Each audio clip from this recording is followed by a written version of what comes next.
Comment générer des images comme dans Comfy UI, mais plus simplement avec TensorArt?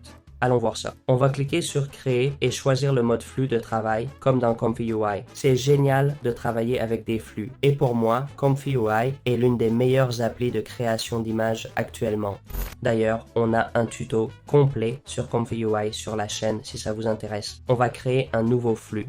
Vous voyez, il y a différents modèles pour diverses fonctions, mais on peut aussi partir d'un flux vide. On va choisir un modèle vide pour vous montrer comment créer n'importe quoi à partir de zéro avec ces flux. Ce que vous voyez à l'écran est un flux de travail basique pour créer vos images simplement sans être expert. Quand vous ouvrez le flux de travail de zéro, il apparaît vide. Je vais vous montrer comment ajouter chaque option.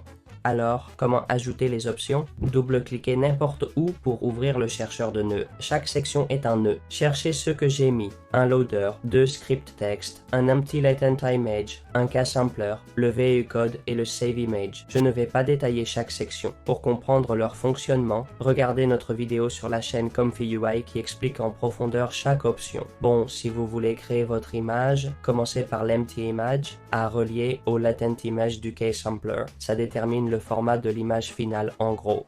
Ensuite, on a le loader où on peut choisir le modèle qui nous intéresse le plus. Moi, j'ai le FluxStep, mais vous pouvez utiliser tous ceux que vous voyez ici et relier le modèle au ksampler. Puis on relie le texte qu'on veut comme prompt positif au ksampler et ce qu'on ne veut pas voir comme des lettres ou filigranes en négatif. Une fois connecté et le prompt choisi en anglais, important pour ce type d'IA, il reste la dernière étape, relier latent à sample dans le VAE code et ce VAE à celui-ci, d'accord? Ensuite, on doit connecter le clip au clip encode.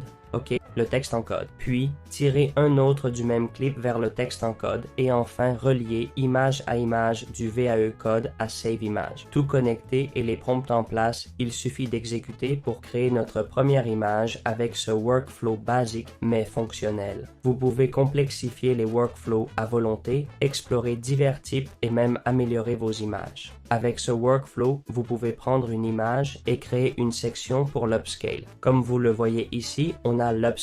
On clique sur Upscale Image et on peut facilement agrandir notre image. Il suffit de connecter l'image à l'upscale et ça améliorerait la qualité de manière exponentielle. Donc en explorant et en modifiant, vous pouvez faire énormément. Dans tous les cas, on va cliquer sur Exécuteur et comme vous voyez, il a déjà commencé à générer cette image. Important, changer Save Image en Preview Image avant d'exécuter. Notez que vous avez des essais limités, c'est-à-dire ça ne me laisse pas exécuter car il y a un nombre limité de workflows, sauf si vous avez un abonnement payant, alors faites attention. C'est ainsi que vous pourriez utiliser un workflow simplement pour vos images. De plus, si vous voulez d'autres workflows de ce type, Text to Image, eh bien voici un autre exemple gratuit dans le programme. C'est très similaire, comme vous voyez, et c'est aussi du Text to Image. Vous savez maintenant comment travailler dans TensorArt comme si vous étiez dans Comfy UI.